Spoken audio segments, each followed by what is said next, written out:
waiting for a few more people to show up, but I want to thank everybody for showing up tonight to our annual community meeting for Ward 18. I am Andrew King. I will be your host tonight. We have a lot of information to get through tonight. If you remember from last year, we did a presentation at the beginning just to give you an update on the airport. But before we get to that, I'd like to just introduce a couple of people who you will see tonight, and then we'll get into the presentation. So as I said, I'm Andrew King. I will host tonight and help moderate and make sure people get their questions answered. We will have some folks here from the city staff. Tom Cavalieri over here will lead us through the presentation, some of the moderating. And then we've got Tom Rafter down here from the airport.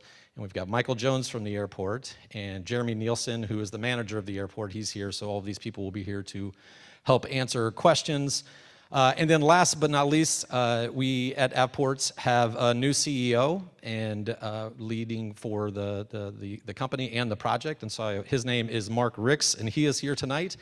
And so I want to just give him 20 seconds or so to introduce himself, and that way you all know the CEO of Avports. Thanks, Andrew. I'm glad to be here. This is my 7th day on the job. When I was interviewing for the job, I was told that everybody in the neighborhood loves this project. I assume that's what I'm going to hear tonight. No, forgive me. Listen, my background is in a mix of. Forgive me. My background is in some very large, very complicated public-private projects in New York. Some of which had a lot of community concerns, as I do know exist here.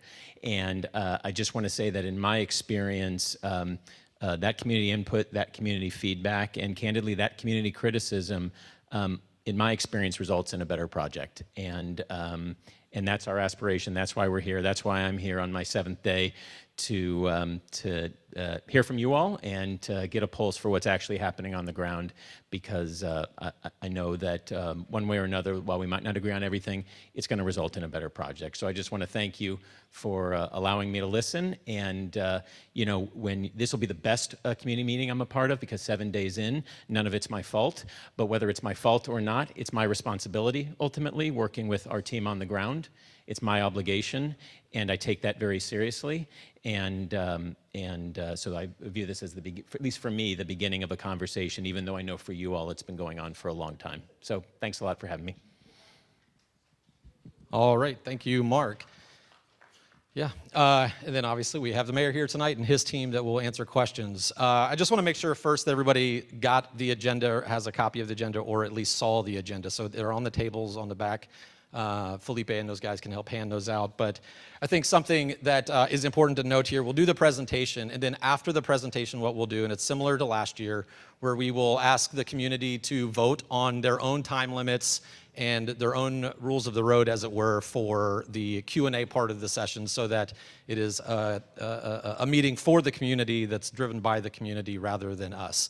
So we'll go through that process after the presentation, and you'll note that the presentation will have updates on both the project and current operations, but we'll get into the Q&A for everything else afterwards. So Tom Cavalier, it's your turn. All right, thanks Andrew, thanks Mark, Mayor, and nice to see you all. For those of you I haven't met before, my name is Tom Cavalier. I'm the Director of Community Engagement for Tweed Airport.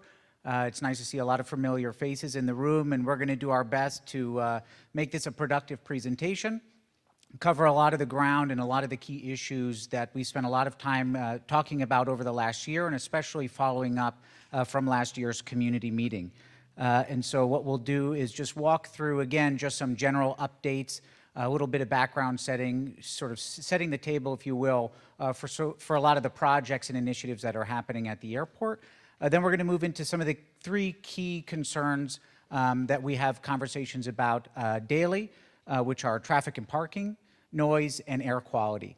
And so we can go in as deep into those topics as you want, but I think for the presentation, what we're going to try and do is to keep a high-level overview, make sure we're all aware and on the same page of some of the initiatives that are happening, and then save the Q&A to really drill down on some of those key issues. Following that, what we're going to do is going to just provide an update on the project, where we are, where we've been, and where we're going. And so just to set the scene again here, we are now, as an airport, flying to over 30 destinations, and I realize that this is a very small screen, so hopefully my narrative will be illustrative enough. And we are, on average, every day offering about 18 departing flights. A part of that growth is also driving major economic impact for the region, not just now with the growth of the existing airport, but with the proposed project and the release of a recent study from the Yukon Center for Economic Analysis, which shows that just by 2026, so next year, and this is again looking at the expansion project, is the creation over 2,000 jobs. The majority of that job creation is happening here, right here in New Haven County. And it's also looking at over $100 million of economic impact from a construction standpoint. And then across the entire state is $444 million in statewide economic impact. But that growth also means that we need to make and continue to make and hear from all of you critical investments in the infrastructure at the airport and in the community to make sure that that growth is responsible. And we're alleviating the pressure wherever we can to ensure that our growth is responsible and accommodating the needs and the feedback and the criticisms that we hear. And those are some of the things that you'll see here today that we have done, and look forward to the Q&A where we can hear additional solutions that we can implement. And so just again, kind of high-level walkthrough, one of the key challenges that we have as a small airport is that we have two screening lanes. That congestion, which can start at screening, can ripple out into the entire airport experience, and then again feeds into some of the congestion that you all experience in the community. And so we have added a third TSA screening lane. That screening lane is going to be implemented following the 4th of July holiday, increasing our total capacity for screening by 50%. At the same time, we're also making investments, and we'll talk more about this as well, into traffic management at the airport. And so right now we have one way in, we have one way out. That choke point is what also creates a pressure in the airport that ripples up into Fort Hale Road. And so with the city, we are implementing a number of changes. One of those is the reconstruction and the reconfiguration of internal traffic patterns. Again, we'll go into a little bit more detail later. And the opening up of a second exit. That is going to improve flow and efficiency. That means we're going to be able to get passengers in and out faster and easier, and that's going to alleviate overall congestion in and around the airport. We also worked with the airlines following congestion over the holiday season to decompress their flight schedules. So moving from every 15 or so minutes to now every 25 or 30 or so minutes. That again, with these other changes, is alleviating overall pressure. We're also growing as an airport. Right now, we employ over 500 people on the airport campus. That is part of the number which is going to grow significantly as we move forward with the project, and also the hiring of additional law enforcement to make sure that we have the support and resources that we need to handle and manage all of this growth.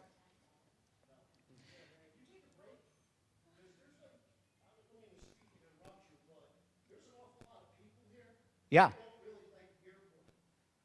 Get it. I see the mayors here and I appreciate that, but it's hard to go to these things. You talk about Fort Hill Road. Yep. There's a lot of other side streets. Totally understand. And so we're going to address all of these issues. I just want to make sure that when we move into the Q&A, we can all use. Sure. So there are a lot totally of people here, understand. and there are a lot of people who have an opportunity to speak. So we've got to get to the Q&A part so that we can get to your question. I promise we'll give you an opportunity. And I'll take the feedback, which is brevity. And so what you're going to see here on this slide, difficult to see, but again, all of this will also be made public after the fact. So at last year's meeting, we heard a lot of key issues along the three topics we're going to discuss today. But just running through them, we heard about noise monitoring. So we implemented a noise monitoring program. We released the first report following the first quarter of this year. We also have 2 portable noise monitors that are currently on airport property, looking at and reading the noise events that occur from arriving and departing aircraft. All of that information is publicly available. Happy again to speak to that in greater depth. We also improved our noise reporting form. So it is not only just easier to use, but it also provides us key data to look at and better understand the issue. We also heard about law enforcement at last year's meeting, and so in response to that, we increased law enforcement presence. And in addition, we also have continued to hire more people at the airport to help with the overall staffing and management. We also heard about fuel trucks on Thompson Avenue. We had several conversations with the fueling companies, and we're now not receiving any of those reports. We've alleviated that traffic on Thompson Avenue. We've also heard about congestion on Fort Hale Road, and in response to these key concerns, we're implementing a number of the traffic changes that I had just mentioned. And then on air quality, we also heard about air quality, and some of you might have heard. So today we announced, in partnership with the city, an air purifier distribution program, which is going to distribute at no cost to over 496 homes in New Haven, indoor air purifier. We're going to get to more details on those air purifiers, and we want. So we'll get to that, and we're going to drill down on all of these issues. But again, just want to make sure we can and move through the presentation. Again, those are the three concerns that we hear most consistently. And we're going to, again, dive into all of these in greater depth. I already spoke to quite a bit of this project here, but the traffic calming project, which includes the construction of the roundabout and changes to internal traffic management at the airport, is projected to see a 30% decrease in total traffic on Fort Hale Road. The additional changes that we're going to make, again, increasing flow, efficiency, and traffic management. And then in response to concerns from Nathan Hale School, the city is working with the school on additional safety crossing guards and also looking at automated, other additional safety measures, which include red light cameras and speed cameras. So we also have the city here who can speak to that in greater depth. We also, on parking enforcement, understanding that that's another key concern. We continue to work with the city, with all of you, and with the Alder for Ward 18 on permit parking issues. There are a number which are already at the Board of Alders. We also are going to see over the summer months an increase in enforcement as that ramps up for the summer. Again, a couple of residential parking zones are either approved or pending at the Board of Alders, and additional enforcement resources are also moving through the Board of Alders. Another important issue here, and again, I appreciate you all bearing with me, is trying to move through this fast so we can get to the Q&A and we can drill down. But on rideshare, airport parking, and traffic management, we continue to have conversations with Uber to make sure that they can be part of the airport offering, but also as part of the solution to avoid some of those idling and waiting cars. We're also right now looking at the addition of off-site parking, not in the neighborhood. We're looking at additional off-site parking, which would increase our total parking capacity by 40%. Why is that important? If we have more parking and we can get more people to park off-site before they come to the airport, that is going to decrease the total vehicle count that is required to come in and out of the airport. That's going to be supported by shuttle service. We've also increased law enforcement presence, and as I mentioned a few times now, are in the process of reconfiguring that traffic flow. Another key issue is the residential sound insulation program. Right now, we have to date allocated over $12 million and treated over 180 homes. Right now, what we're doing, and this is a phased project, it is federally regulated, and can be very complex. And so the real, boiled down point here is that we have 24 remaining eligible homes as part of the existing program. Over the next several years, as the funding becomes available, we will insulate those homes. We will address those homes. And then in conjunction with the runway extension, which is one of the projects as part of what we're all talking about here today, we will provide an update to the noise studies. Those updated noise studies are going to be what changes what are called contour maps. Those contour maps are what determines the eligibility of homes. So as an airport, we're essentially an intermediary between this federal program and all of you. And so the next phases of it will be addressing the remaining eligible homes. And then as we move forward with the runway extension, we will look to update those noise maps and look at possibly increasing that eligibility. Can you elaborate the 24 homes that are left? Where are they? Yeah, so I don't have the list off the top of my head, but certainly will be something that we can make available. And then most importantly, everybody who is eligible and who will be part of this next phase of funding will be all contacted directly and explicitly to be made aware. We can get yeah, into all of that stuff during the Q&A. Yeah, we'll get into the answering those questions during the Q&A.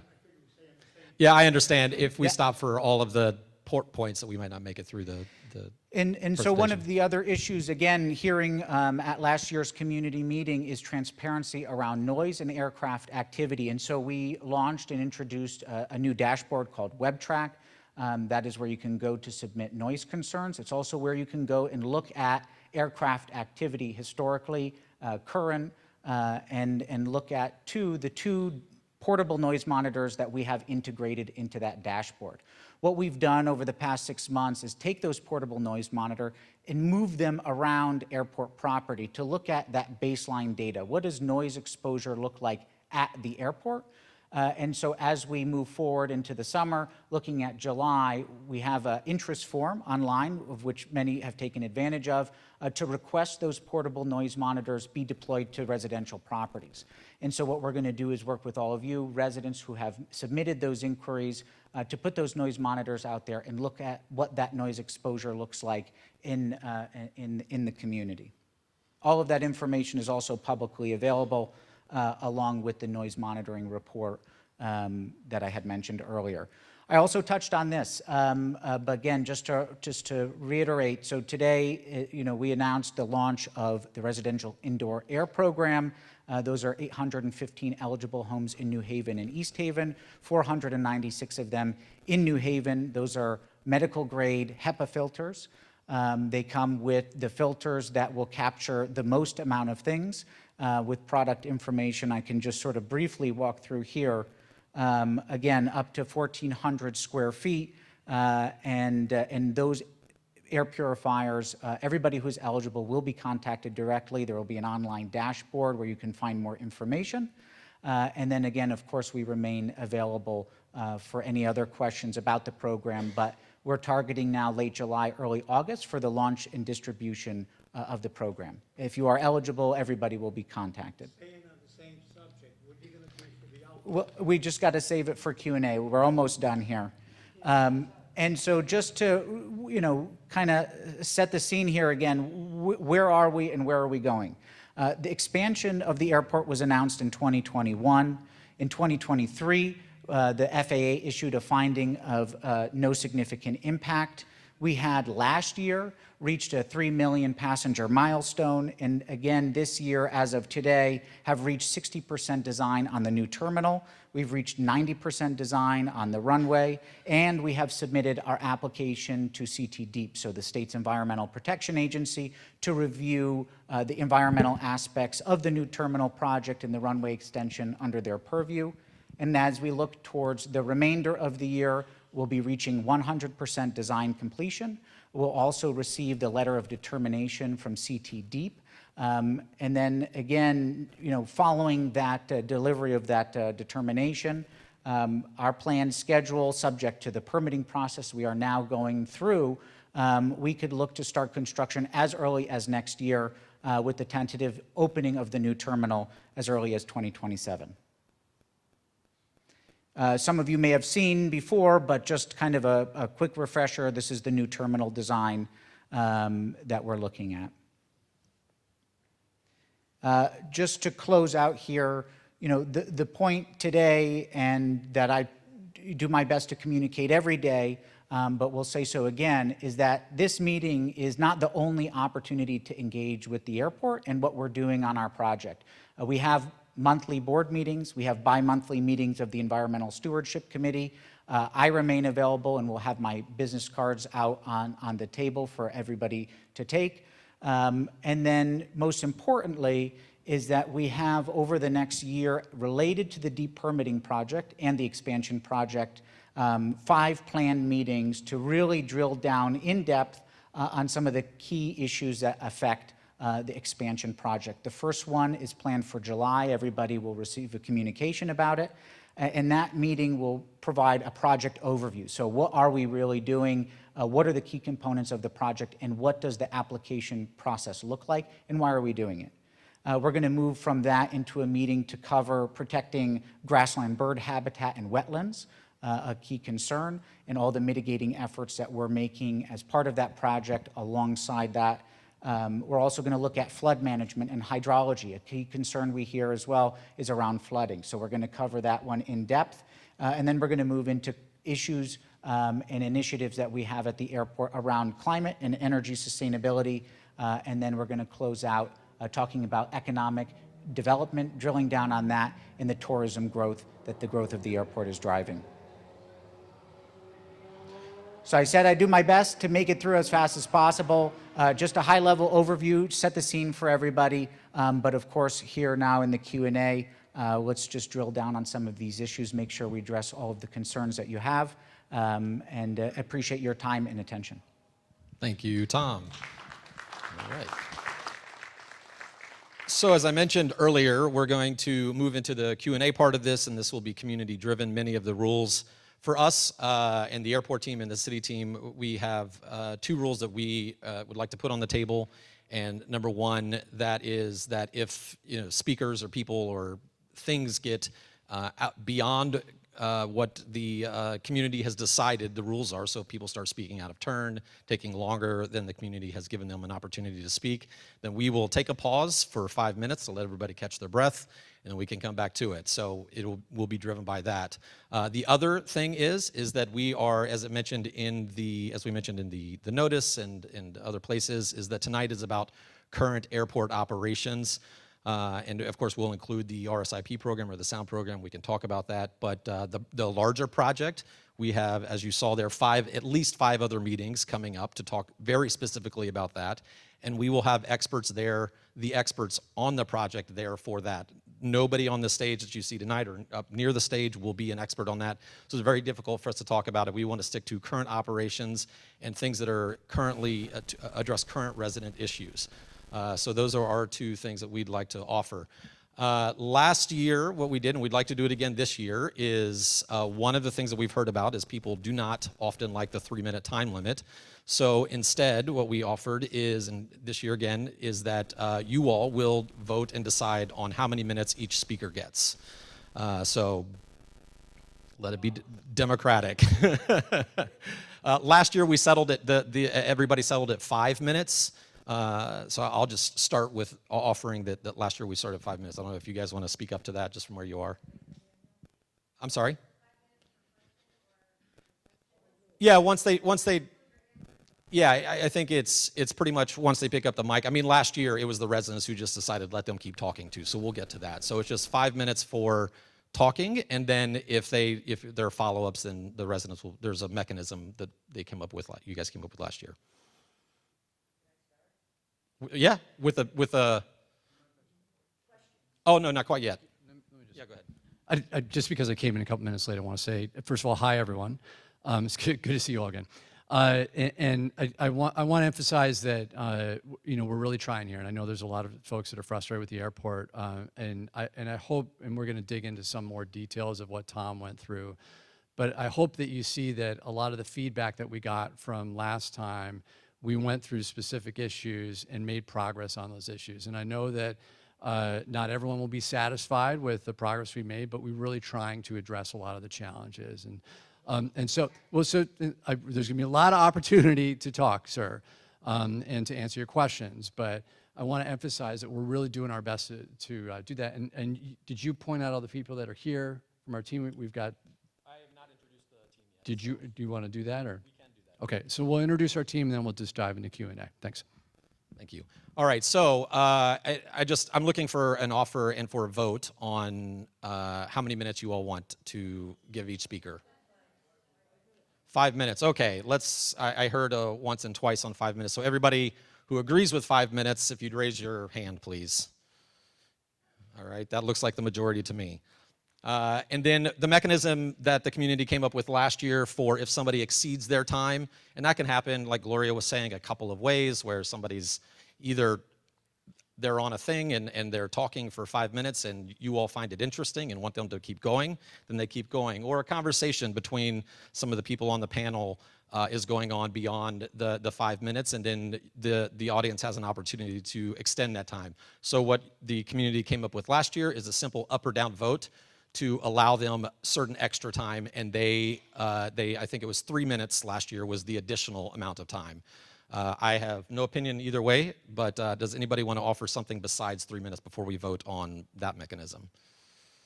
Anybody? Anybody? Oh man, this is easy. Okay, so 3 minutes, up or down vote. If you agree with that idea, raise your hand then. All right, that's 3 additional minutes after they have exceeded their 5 minutes if you all choose. Okay, and the last thing I need is a timer. Somebody to volunteer to time, because I really don't like cutting people off, and I'd like for you all to have an opportunity to do that. So anybody from the community that wants to do that? Anybody? Nobody wants to do it. All right, I will find somebody else to do that then. All right, and then Jeremy's going to have to engage. Okay, so then if you're on the city's team or the airport team, if I got to have you come up here to the stage, and we'll just introduce everybody, let everybody know who's participating tonight.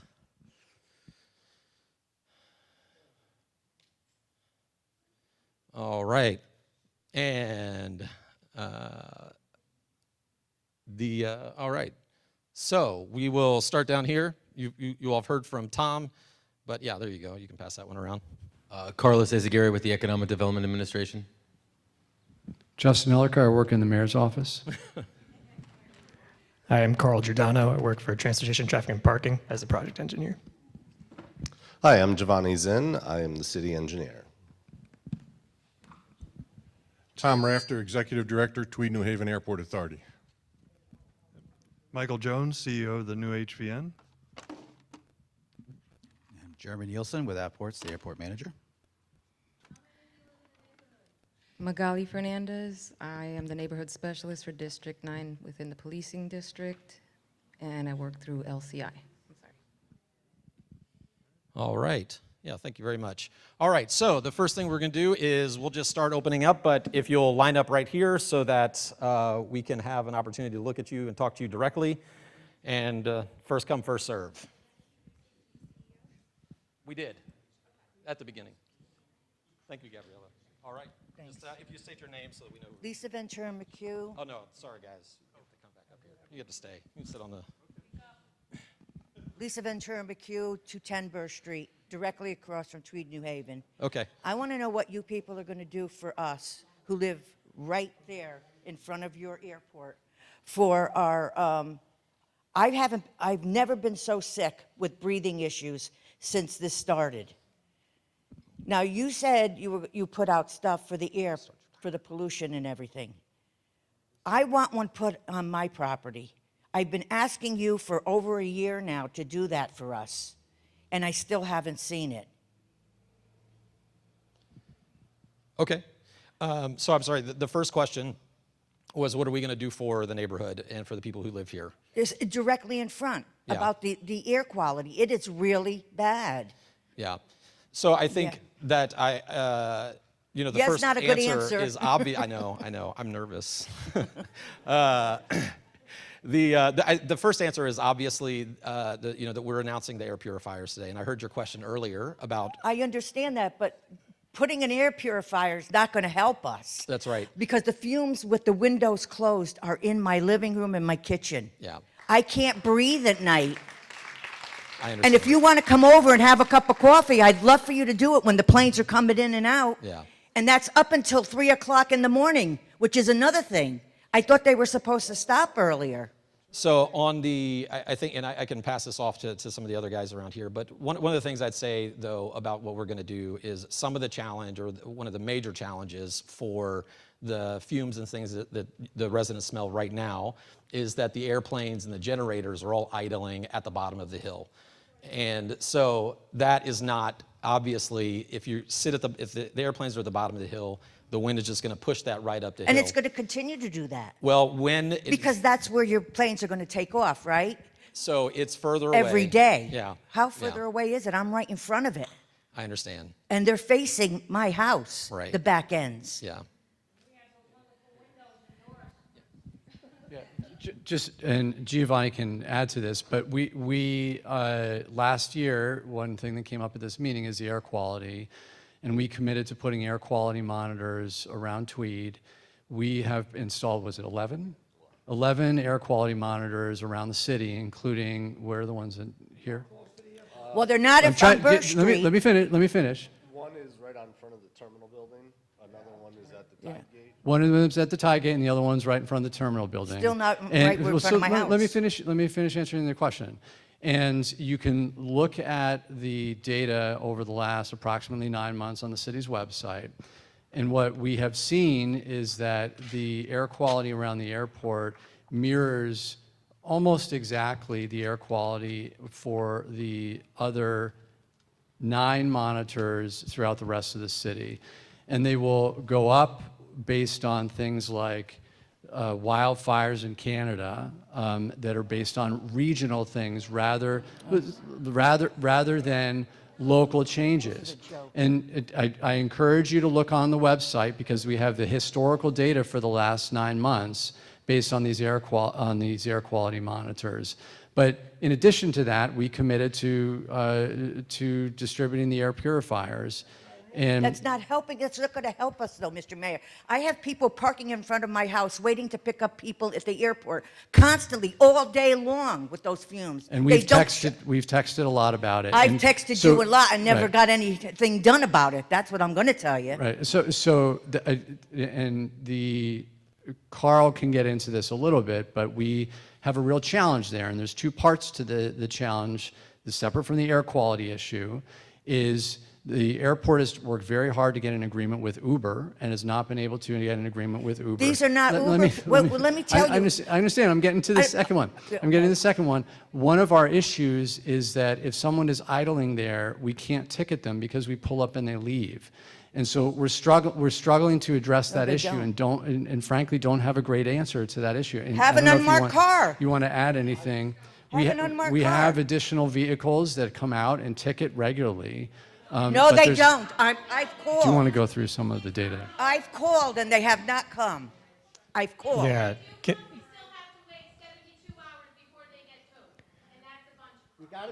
That's right. Yes. Please do continue to call.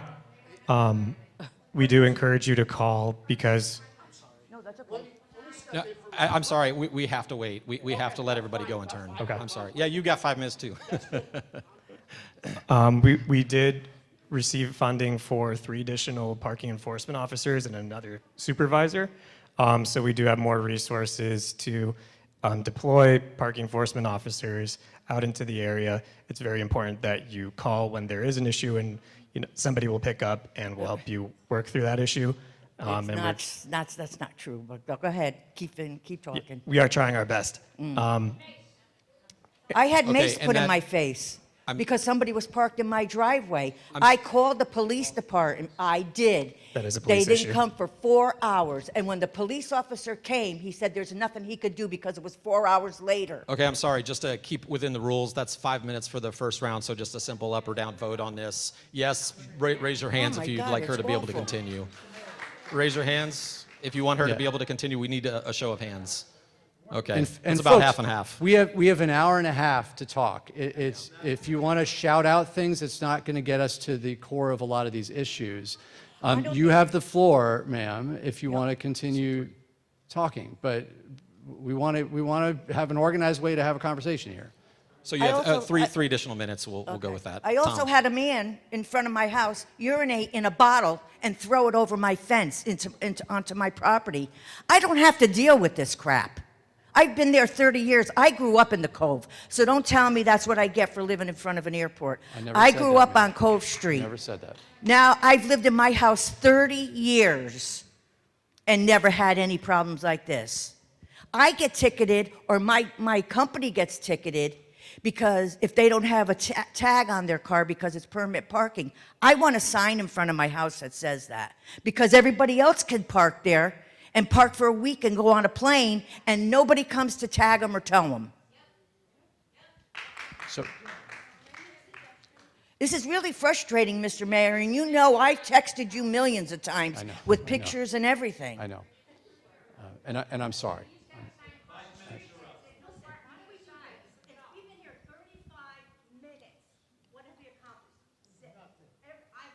So, again, you can, ma'am, we have, so you're, Doing what you don't want to. if you want to get We online. have, okay, I'm very sorry. I'm very sorry. I'm very sorry. I'm sorry. Hold on.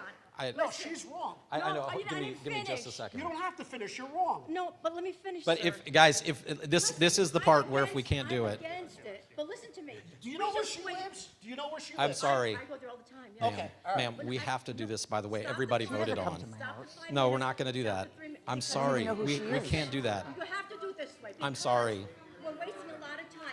If she There's, wants to talk, I'm very go sorry. online and then That's go not to what the everybody end. voted on. I'm very sorry. Please sit down. I'm sorry.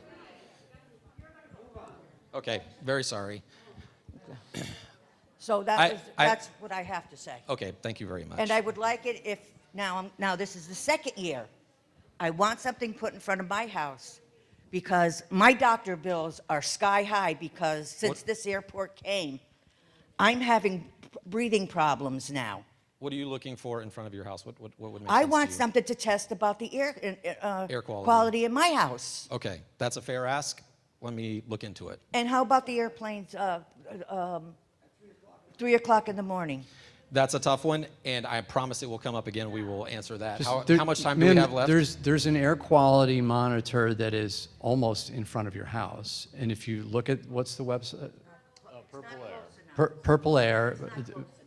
I want it at my house. I understand, Okay. but there's probably a lot of other people here that would like it at their house too. I- And I know, but there's across the street from you is where the air monitor is, ma'am.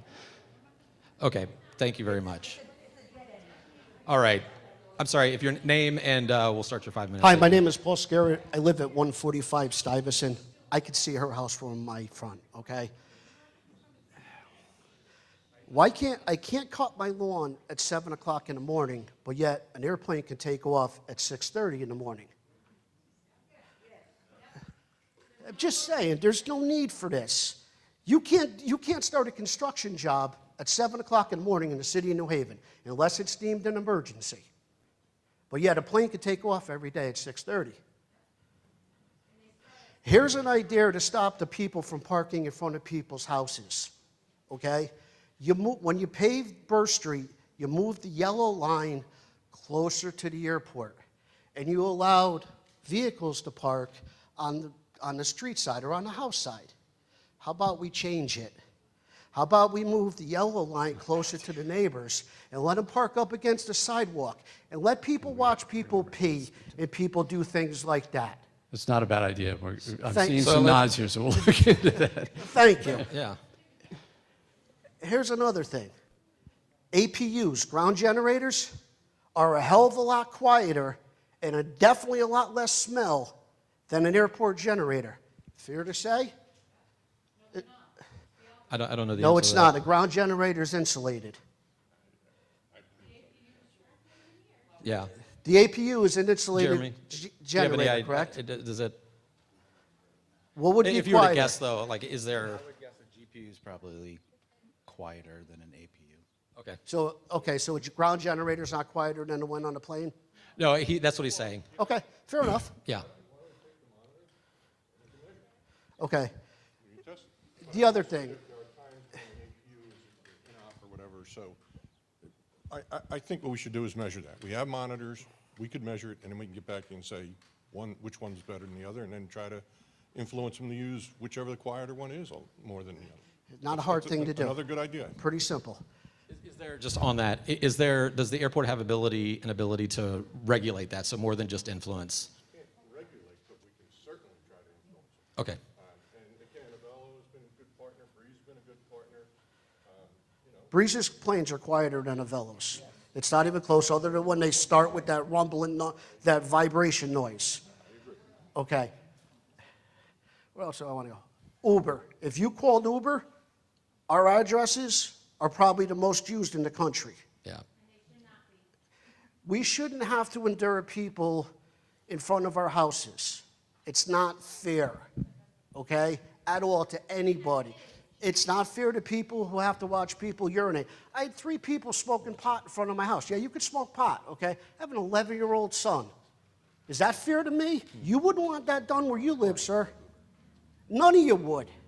And what some of these people are asking isn't over the top. It's not. So But to say... may I respond to that a bit? It's a fair point. Uber is challenging. There's no doubt about it. It's one of the more often complaints that we get. We've been through quite a bit of conversation and negotiations with Uber. I'll say there's another thing that we've been thinking about, and I just want to ask you all about it. You know, some people have asked, requested that we make signs available to the neighbors who are on that street, that, you know, no parking for airport traffic and that sort of thing. Is that, if we were able to offer, does that something that would make sense to anybody? Well, here's the other thing. You said... I'm sorry, yeah. The woman in front of me said that she called the cops. They came in 4 hours. The largest police area for a cop to cover is what area? It's this area. Here's the other, that's one point. My other point is this. It's 72 hours from the time that they ticket it until they could tow it. It's too long. I've talked to Sal about this, and I'm sure you've had this complaint through the city. If you're there more than 24 hours, your car is staying there for whatever you want to do. It's not fair to anybody else. You're talking about in a residential zone. Period. But they're getting a ticket, right? What's the ticket? No. I don't understand. I don't understand. So, what happens is we have to call, okay? They come out. They don't have the ability to run vehicle license plates to know where somebody lives. So they blanket tow or blanket ticket anybody that's there. That's not fair to... That doesn't have a residential... Exactly. We have Right, beach stickers. Can we have a sticker made or get that you just put in your window? I don't understand. They have the ability to identify if someone has a residential... For parking. They don't have, the parking enforcement officers don't have the ability to tell Correct. if a vehicle is registered to somebody who lives there. Is it tagged or tagless? I don't live in this city, so I'm Okay, for fair the enough. residential. Are the permit zones tagged or tagless? It says it's ward zone 18. It's tagged? Okay. No standing. No So- standing, no parking. So what No, happens sorry, is the vehicle stickers. Right. It's a door thing you hang. right. But So sti- you have based on the city ordinance, it has to be measured that the car has remained there for 72 hours. Can we work? It's not fair for somebody to come out. You guys ticket and tow for snowstorms. Okay, so, and we're at time right now, so. I'll wait for his answer. Well, so I'm wondering if, I understand the issue is that someone's parking in a residential zone, they don't have a residential tag, they get a ticket, but your concern is they're parking there because they're flying for a couple days and then they come back and it's cheaper than parking in the lot. So I think we can explore this issue and perhaps come multiple times to ticket them multiple times. I understand you want the city ordinance to change. It's a bigger, no, it's not. We change ordinances somewhat regularly, but we need to look into it because there could be other ramifications in other parts of the city of changing that ordinance, and we just want to make sure that we're not having an impact that we don't know about. But Carlos, make a note about multiple visits to ticket the same car, and also we will look into the potential impacts of the ordinance. Driveways over there.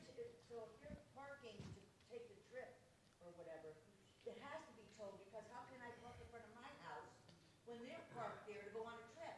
All right, thank you very much. Hi, I'm Patty Ranny. I'm at 102 Thompson Ave in East Haven. And I have one question, which is a repeat from last year. It's on. There you are. So my thing from last year is about when planes abort. When they're coming in from the north and they abort, they go straight, and then they abort and they keep on going straight over the runway and they take off again. When they come in from the south, they take a sharp turn to the right, and they blast over our houses in our neighborhood in East Haven. I don't know why they can't just keep going straight and gain altitude over the runway and not scare us all to death in the middle of the night every time it's foggy and you can't see. When you, first of all, terminology and please, there's pilots out here that can correct me, but when you say abort, I think what you're saying is when they're doing a missed approach or, you know. Yeah, when they can't land. An abort is usually when you're going to take off and you abort to take off, whatever. Oh, okay, well, So, they're aborting my landing. understanding is this, so the air traffic has established processes and procedures where they direct the aircraft to go in that event. So one direction may be an IFR approach where the other isn't, and they may not have the capability to direct them in certain areas. There's something, and we talked about this last year, about a community roundtable. We've looked into that. FAA had a little bit of a pause due to some things in Washington. But what I found from the community roundtable is it takes a long time, it's a heavy lift, and that's to influence changes in the national airspace system. However, the workaround, because I knew somebody in that whole system, said you're better off attempting to come up with the voluntary approaches. And that's what we're going to work on with the community. Come up with some ideas, go to the airlines and say, look, we know it says this, but we would ask you to do this. So it's better for the community. So we are working on that and we're looking at it. And there's some others, there's, I'll call it the Branford approach, if you will, for lack of a better term. We're looking into that too. Okay, my second question. Sorry, Patricia, Oh. just want to add one quick thing too, which is the introduction of the WebTrack dashboard, which we had covered briefly earlier, is also part of a data collection approach here, so that we can have the data and a deeper understanding of the issue, so that when we do have those I've been, conversations. that's where I watch them. Now I know where they're turning. Exactly, and that's exactly, Yeah. now we can measure it, and that's exactly why we did that Yeah. program. Okay, my second question has to do with infrastructure improvements over in East Haven. I know that an application went to SCROG, and I wrote to them and I asked them about it because I'm very concerned about an extension of Thompson Avenue, because we really need, if they're going to go in that way, you need to keep the same entrance so that there's a zigzag, so that there's an opportunity for noise and wind blocking. But anyway, they got back to me and they said they're not going to pick up the study. So what does that mean for you? Does that mean you're just going ahead with no study, or, I mean, how do... I'm sorry, I missed the first part of that question. There had been something sent to SCROG about improvements in East Haven. And so one of them was the, the flood zone there at the intersection. One of them was an extension of Thompson Avenue to go straight and make another entrance into the airport there. And that I'm just like totally against, because it's already a speeding zone. It's already a wind tunnel. And, and we really just need to keep the same Robinson entrance so that there's a zigzag, so that you can in the future put up some blocking for noise and for wind. Yeah, so that particular study, what it really was is that SCROG had put a call out for applications to look at sort of multimodal access projects, and what we did was submit an application, that plus a number of other things that we're looking at, the Shoreline Greenway Trail, how do we make it more bike accessible, how do we make it more accessible for public transit. So it was a much broader sort of exploratory application on just what could be possible and how can we make this more accessible to all modes of transportation, especially on bicycle, walking, and on the Greenway Trail. And the fact that they are not going to pick up the application is not a reflection on anything else other than, it's just, we won't have an answer to an exploratory question. So those weren't necessarily concrete projects that we needed them to input on. It was more of, if we did this, what could that look like and how can that benefit the community? I'd also just say we have a lot of conversations with East Haven around this topic, and we are highly sensitive to any additional traffic over there. In fact, even, and I don't want to get too into it tonight, but even as we're looking at the larger project, this is something that's top of mind that we're discussing quite regularly, how to reduce traffic on Thompson. So yeah, okay. And one another comment that I had last year was, it doesn't really matter how much you're monitoring the noise and the pollution if you're just going to hide behind the FAA saying we don't have to do anything about noise, we don't have to do anything about pollution. yeah, And because to me that's always the answer. It's like you can monitor up the wazoo, but I understand. But then you always throw back in our face, well, the FAA says we don't have to. So that's Just that's a quick add too. So in addition to the air purifiers, not the only thing that we can do to address climate concerns or air quality concerns. We're also in the process of moving forward with a zero emissions ground fleet for all airport vehicles. We also are, and I think maybe Michael, if you would speak a little bit more in depth to the hydrogen stuff that we're doing. But the main and key point there is, and is also with the approval of the Board of Alders, is the installation of hydrogen fueling, electric fueling, and a number of other green energy initiatives that we have going on at the airport, and that will also be integrated and are integrated as part of the plan for the new terminal. So, our efforts on that is not going to end or start or end at the air purifiers. And again, on the noise, as Tom had mentioned, this is a process, and it's not hiding behind anything. These are federal rules and regulations that we must abide by, but do everything that we possibly can where there are gaps in them to make and address these key concerns. And so there are a number of initiatives where we're making them.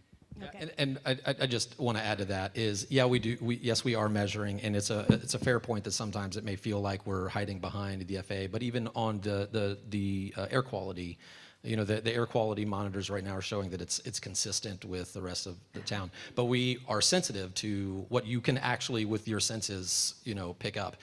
So we're being responsive in that way as well. Is that there's a lot going on around the airport. We can't adjust the airplanes right now. That's a federal thing, and I never mean for it to be thrown in your face.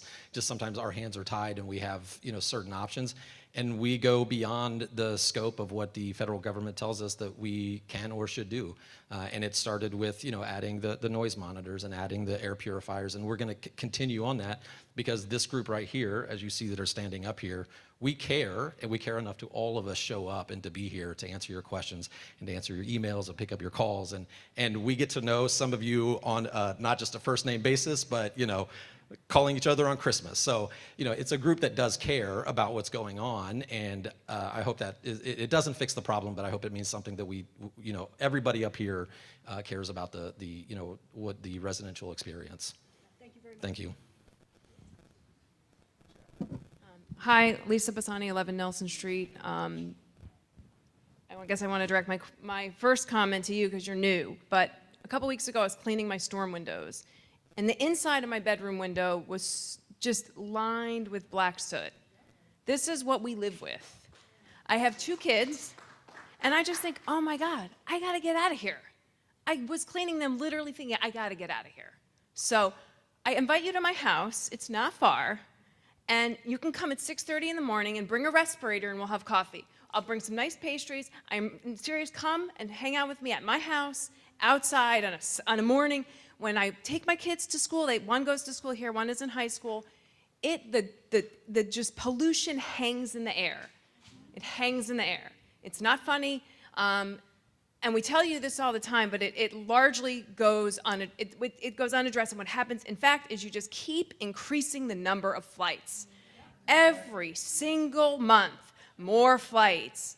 You're going to cheerlead more flights. This neighborhood has taken it on the chin for these flights. And your data about economic impact, your own internal data from what I heard from an alder member is 85% of the flights are outgoing.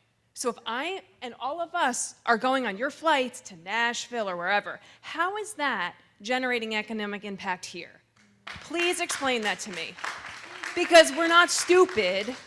We're not stupid. These are vacation flights that are largely, Justin, Connecticut residents, largely suburban residents flying somewhere else. So if I go spend 10 grand at Disney World, tell me how this is generating millions and millions of dollars in economic impact here. Because if it is, our taxes wouldn't be going up.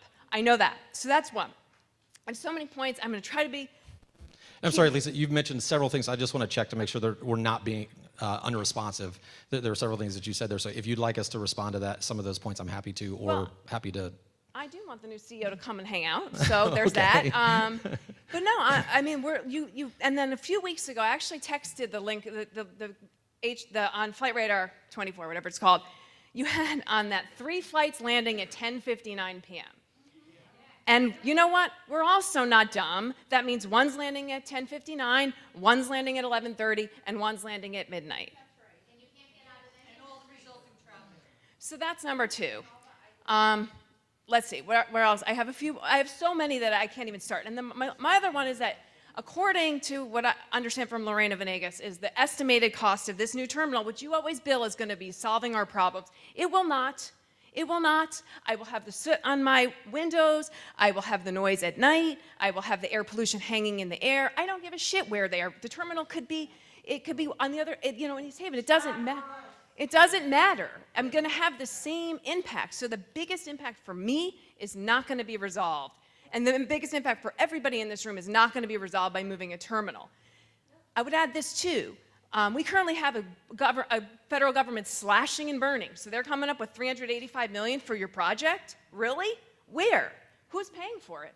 Who's paying for it? Avports is paying for the project. You're going to pay for $400 million on your own? Well, first of all, those numbers are not accurate. Secondly, that the Avports has, within our contracts, we are, to backstop the project. So whatever federal funds are available for particularly, the runway and some for the terminal. You might have heard there's tariffs right now, so all of your materials are going to be, okay. That's right. But here's the good news, Lisa, is that so what is the estimated cost from your internal documents? I am not part of that. So you know my number's wrong, but you don't want to give me your own. I do know that number is wrong. Okay. I know that is not. Okay. It is a bit more than we talked about in the beginning. But so it's not that. Give me a ballpark then. Give me a ballpark. What's the ballpark? The point that I would say, there is, as somebody... if he's saying my number is wrong, then there's an So I'm sorry. We'll just, I don't get that. We'll keep go going. Ahead. But the point is that no matter what happens, you have a ballpark figure. You're telling me your thing was that you're starting next year, and you're telling me in June of 2025 you don't have a ballpark figure of what it's going to cost. What I'm saying is the Avports is guaranteed to backstop the project, no matter where we end up on that, and they will do their job to bring costs down. That's why you bring in a private investor like us, is that no matter what happens, we're part of that project and we're tied to it. So that's where we are on the process. So all those other concerns, are somewhat alleviated in the sense that, okay, if there are tariffs, then that is not great for the project, but that's something that we have to consider. There were a couple of questions that she raised. The flights at 10:59. Regularly. Can regularly. So after hours. We all agreed on 5 minutes. Clearly, no one's keeping that time was, anymore. That was the 5-minute timer. But can we respond to? I just want to respond to a couple of your questions because that's an easy. I did not. Okay. And you Lisa, always it is your hand at the FAA, blah blah blah, and you can land whenever let you us want. respond. 5 minutes, and so we're going to answer the questions. Thank you so much. I mean, if you all would like to, if you want 3 more, we can vote on it. No, I'll move on. Okay. Thank you so much. But that question is sure. To me, in terms of just quality of life, you came here a couple years ago and you said 10 p.m. That was a good thing. I said 11. It is in the letter. Lisa, so No. It is in the letter from. You've said this multiple times. Well, so show me documentation. Show me a tape on that, because I've said in the letter that Avport or that Velo shared, and I have the letter. It says arrivals. It commits to arrivals before 11 p.m. Departures after 6:30 a.m. That's what the. Okay. I understand. Lisa, I have to. We have a dated letter that says 11. We'll have to move on. Thank you so much. But we'll answer the late night flights. Is not regularly going. Oopsie, 11:30, 12 p.m., 2 a.m., 3 a.m. So to understand, I'm sorry, I have to stop it. But to answer the question though, these are voluntary regulations, and there is not a hard stop on when they can come in, because it is a federal airport, because these are commercial flights. There is not something that we can enforce. The best we can do, the absolute best we can do, is ask for these voluntary agreements, and we ask for them regularly. That you all and you all are looking at the team that spends a significant chunk of their time negotiating these kinds of things and trying to get airlines to behave in accordance with how we believe they should operate here. That said, if there is a late flight, if weather impacts us, there is nothing that we can do. In fact, we do not give permission. The airport never, and this is the misconception, air traffic control manages the air traffic. The airport never gives permission for somebody to take off or land at an airport. That is not our role. That power is not given to the airport. So we cannot change that. And I'm sorry, but that it doesn't make anybody feel good, but that is the rule. But if it is accurate that there's multiple flight, both Avella and Breeze, Avella with a letter and Breeze verbally made a commitment that they would not schedule flights outside that time outside that time frame. That's right. If it's true that there are multiple flights being scheduled for arrival at 10:59 p.m., it's a fair point. We need to work with them on Yeah, that's that. true. So we've got that on our list. We've got that on our list to work on. All right. So thank you very much. Thank you, Lisa. You're right. Thank you, everybody, for your kindness as we moved a little bit beyond our 5 minutes there. Please go ahead. Tony Criscolo, Mansion Street, lifelong resident down in the Cove. Excuse my back. I have a question, a comment, a suggestion. And my question could be answered with a yes or no. Did I misunderstand that there was going to be some sort of a robocall system that if planes were delayed and like something was coming in from Mars, that we would get a call in the neighborhood saying this? Yes or no? Yes, you misunderstood. Yes. Yes, I There was a misunderstood. misunderstanding. We do Okay. have an email sign-up notification where when there are significant things that impact the neighborhood, we'll send an email out to the neighborhood to let them know. We Okay. do not always send them out for late-night flights, and if that's something that you all want, then we can certainly add Okay. to that. Have you ever sent out a notice of anything via email? Because I signed up twice and I've never received anything. We have, in fact, recently, anytime there's a major traffic thing, we will send out an email, let people know that the traffic is being, the flights are impacting traffic, and Okay. you should see more. in the neighborhood. Then what do I need to do? Sign up a third time? with I my tell you email? what, if you'll look, find Come me to or the back? Tom at the end, Okay. and we'll make sure that you're on the right list. Okay. I don't know, Okay. technology, I guess. I'm sorry. We'll make sure. Possibly. With regard to a lot of the comments that I hear from my neighbors here, and I hope that you're not taking this the wrong way, but we have to live with this every day. And our neighborhood is very impacted as it is by the number of parks and recreators that come into the neighborhood and are roaring up and down the streets. It's not just airport people that are coming and parking in our space and throwing beer bottles all over the place and peeing on public spaces and people's property. So I think what this is leading to is people would like to have certain things done, but I think that a lot of times when people say we ought to have a law, there is a law, but it's not being enforced. And I think what people are asking for is enforce the law. I've been stopped for speeding on Townsend Avenue, so I have no problem with somebody else being stopped for speeding. I have not blocked Tweed Airport, but I'm very happy to have somebody get ticketed and get towed quickly so that people know that you in the city and at the airport care about the people who are living with this. And I don't think they're asking for something ridiculous. I know that we're angry and that we're frustrated, but I think that with very little of an effort on the city's part and the airport's part, I think a lot of these issues that people have should be answerable, and I think it would make people a lot happier with having to live here. So that's. I understand. So that's a comment. We have talked about some things that we're doing. I think Tom mentioned some things on Townsend. Does anybody from the city want to talk about some of the measures that we're pursuing, we're thinking about? Sure. Yes. And certainly we understand there's a lot of other traffic. I live right off of Townsend Avenue. You've got about 4,000 to 5,000 cars a day in this section. Up where I am, it's more like 8,000 or 9,000.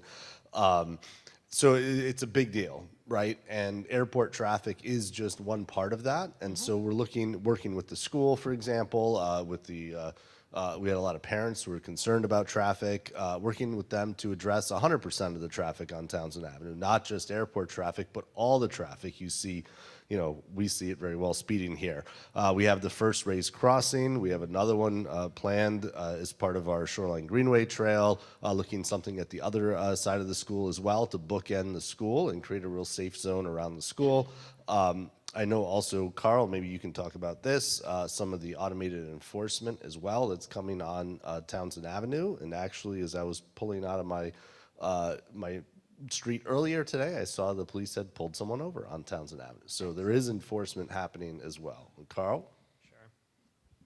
Yeah, so right now we're looking at 2 locations in the area that are, waiting for final approval from the state DOT, the Office of the State Traffic Administration, called OSTA.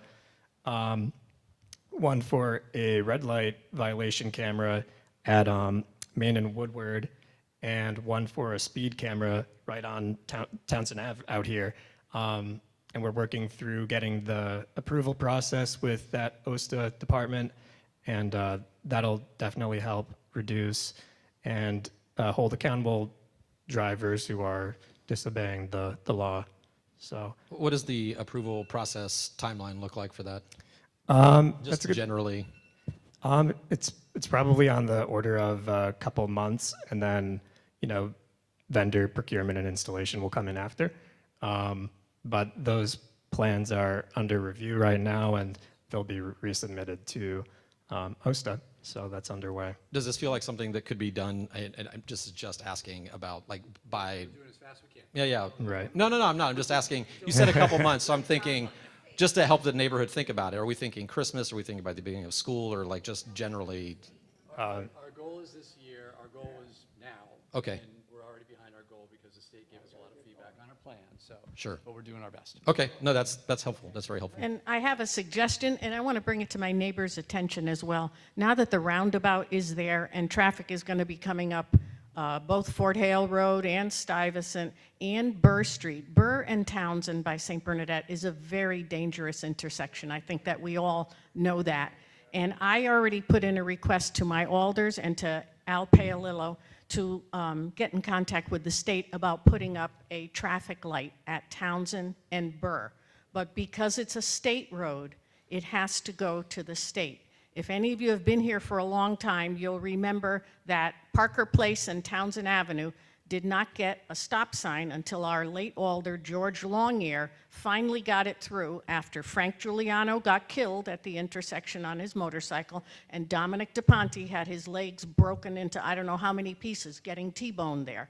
So because it's a state road, they move slowly. But I would like to ask for you all, call Al, call Sal, call the other Sal, call the state, call downtown.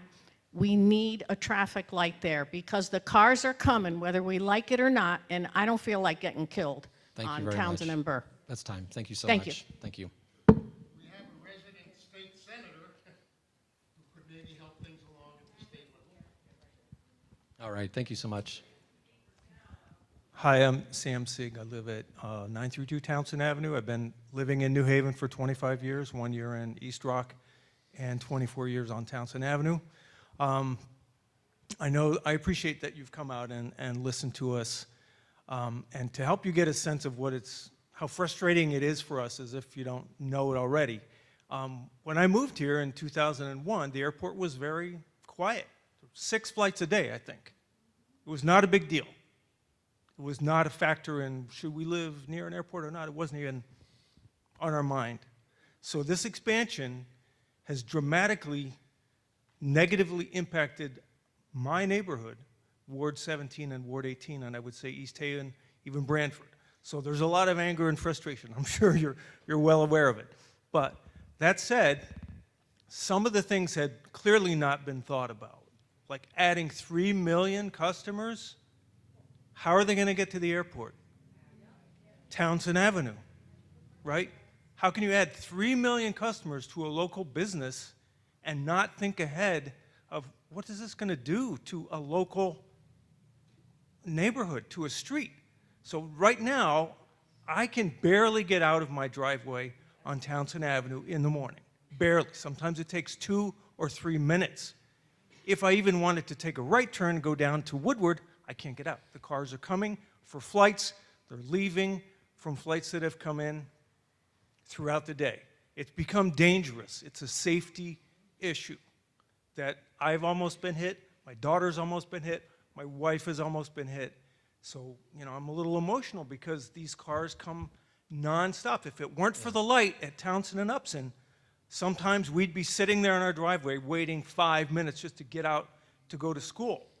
So my question to you is, are you willing to do as Giovanni said, we're getting we had gotten maybe 6,000 to 9,000 cars a day, according to the DOT studies that I've looked at. Are you willing to ask the DOT to do another study and find out what's really going on Townsend Avenue? How fast are they going? How many are coming a day? And are you willing to do things to help us, like install mirrors so that we can see the cars coming where we can't? The cars block our view completely. And it's not just residents. People pull over waiting for flights. They don't want to pay for parking. They park far away as Fort Worcester Park or along Townsend Avenue. I know because I've talked to some of them. They come from, all over Connecticut and farther. And they say, yeah, we're just waiting for a flight, And you walk your dog and you come back and there's all the fast food on the sidewalk that they just threw out the window. So there are a lot of other little things that happen that degrade the neighborhood, the quality of life. And lastly, just before you answer my question, I want to tell you that I used to really enjoy going for a walk in Fort Worcester Park, and I've given hundreds of volunteer hours to Fort Worcester Park. Going for a walk now on Sunday morning is not fun. You go there to look at the birds and hear the birds sing, and a plane takes off every 20 minutes, every 30 minutes. It has wrecked the quality of life that I came to New Haven, to this neighborhood, to enjoy. Understood. So the question about traffic volumes, DOT updates that roughly every 3 years. The latest update on our section of Townsend Avenue, I think, was 2024. So it is during some of a lot of the flights and the time when we see the increased traffic. The 2024 numbers were compared to 2021, 2018, 2015 going back. You can see this all if you Google. Correct, right. So in 2024, the volumes had gone back to about what they were in 2018. Certainly can ask DOT to see if they'll do an update, right? One now as well.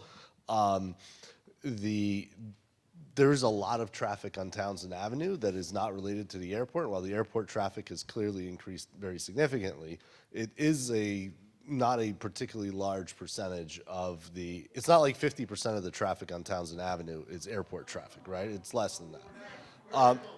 It feels like it's increased 2 to 3 times. 2 to 3 times. Okay, I mean, happy to sit down and 2000. with you and go over the data from 2024, which admittedly doesn't have Breeze in it, but Breeze is not a giant percentage of the airport traffic, right? The bulk of the flights are still the Avelo flights. We'll certainly ask DOT for an update and see if they can get some more counters out there. It's something they do across the state about every 3 years, but maybe they can do one sooner than that. Thank you. Thank you. That's time. Thank you so much. Thank you. Hi, John Lodano, 67 Holmes Street, East Haven. I just want to mention that all of this, there's neighborhoods on all 4 sides of the airport. So we say, okay, we'll move the traffic, we'll move the terminal to the other side. Well, the same thing's going to happen on the other side. Obviously, you can't just say, no matter where you go, this airport is not large enough to accommodate what you're trying to do. All right? Whether you talk about noise, whether you talk about noise, or you talk about the height of the airplanes. Airplanes are way too low. Matter of fact, Tom, in 2022, April, I talked to you, showed you photos of airplanes coming in at East Haven Auditorium. All right? Do you remember that? And what did you say to me? What did you say to me? I don't recall. You said, you're right, you said. You said, I'm going to talk to the pilot of that plane. I gave you the flight number. You said, and I said, well, I want to meet you out there so we could see, because those planes, it's very easy to see if you go to the threshold on the north side of the building where they had the spec at the time was 57 feet, that airplane. And I showed you pictures of airplane coming in 20 feet high. And I got to tell you, that's got to be inaccurate. And you remember that. And I do, you remember the photos. How high were those planes coming in? I couldn't tell you, but I can tell you we have the equipment now, I believe, through the web tracks to be able to measure that accurately. And what are you getting for measurements? We'd have to look. I haven't looked Well, at all it. you got to do is go. You don't have to do that. All you need to do is go to Burr Street and look across. The height of that fuselage is, depending on if it's a 700 or the 800. I'm talking about a Velo because they're the worst ones. It's 12 and a half feet or 13 and a half feet high. And you could just eye it up, and you could see those planes are coming in. I think the highest one I saw was 29 feet. And at the time, the spec was 57 feet. And it makes sense that that plane has to come in because it's too large to land at the airport. And the pilot has no choice to do that because he has to maximize the length of runway so he comes too close to the rooftops. So you got a safety problem, and you... Yeah, well, no, well, just Tony, just wait, Tony. I'm sorry, Tony, I'm sorry, we have to... Tina, I know. I'll talk to you afterwards. Tony, no, stop, please. No, So no, just if we, no. if we'll just give me one brief moment. So one of the key features that we asked for and that we heard feedback from everyone was to really be able to look at and study and get hard data on what is the elevation and altitude of flights. And we have it. And so it's on the WebTrack dashboard. You can certainly reach out to me anytime. If you look on the dashboard, you can look at any aircraft at any time, and it will tell you, once you punch in your home address, what the altitude is in relation to your home. So I'd be happy to work with you and look at the specific flights. I want to say question. this. When did they lower the elevation of the airplanes, allowable airplanes? Did they or didn't they in the last few years? I don't understand the question, to be honest with you. Did the glide angle at the north end of the airport change in the last few? Glide slope has not changed. Well, I have an email from Avello said that they said in September, it was September 2022, that that glide angles were going to change from 4 degrees to 3.5 degrees. And if you look on your website, the old web that was a couple years old, and you take the data, you'll see it said 4 degrees. Now it says 3.5 degrees. Now, are you aware of that? That's your website. It does not sound accurate. I'll check. Yes. Check and see what it was, and then I guess you'll have to come to me to get screenshots of what it used to say. It used to say 4 degrees. Now you're doing this without really, there's no public hearing saying we're going to lower, put the planes closer to the rooftops. We do not control that. Well, it's on your website.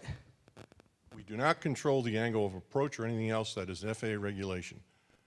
Once we control the ground, that's it. Well, look, Anything? if the FAA did it, again, you're hiding behind the FAA. No, I'm not. I'm telling you the truth. I can't control that. I can't go in and change it tomorrow. But the idea is that it's happening, but that it's happening right now. And apparently, from what I'm talking to you guys haven't told the FAA, look, that plane is coming in too low. It's at 3.5 degrees. That's too low for the residents, you know? Because all that's happening is, because the airline is too big, it has no choice. The pilot has no choice. And So- you're changing the regulation to accommodate the aircraft. I'm sorry, so here's what I'll say is this, is photos are not the whole story. We have to rely on the data. Look at your website and see what the glide angle is. Okay, but regardless It's your website. of whatever the website says, there are regulations, and that's time. So I'm sorry, but Well, I have a few more comments. Well, we'll have to vote on that. I'm getting hung up on you guys So, there's data- not agreeing with the truth. No, I'm sorry. You know. I'm sorry, John. John is asking for additional minutes. Anybody who would like to give, if you vote for John to have additional minutes, please raise your hands. We need a majority vote.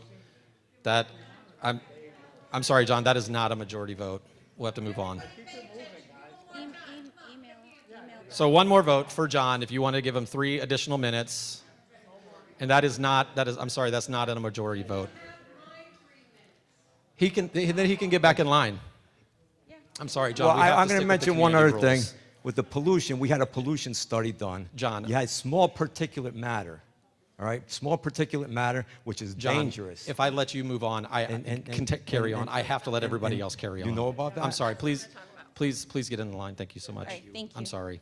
Thank All you, right, John. Gabriella Campos. We were displaced from our home because of the pollution. My kids were passing out. My youngest son was getting bloody noses every day. I loved my house. I turned it into a farm. I turned it into a pollinator oasis. I fed everybody on my street, and my neighbors know that. Even with a busted back, I did that because I love my neighborhood. What you guys are saying now, you're 4 years late. I gave you this data already. I told you this would happen. Every single thing that is coming up now was in an article that I wrote in like September of 2021. That was a long time ago. My son's all grown up now. He's taller than me. The wall where his growth chart was, it's gone. You were there when he was born. You know us. You know how hard my family has invested in this city. Love, sweat, and tears.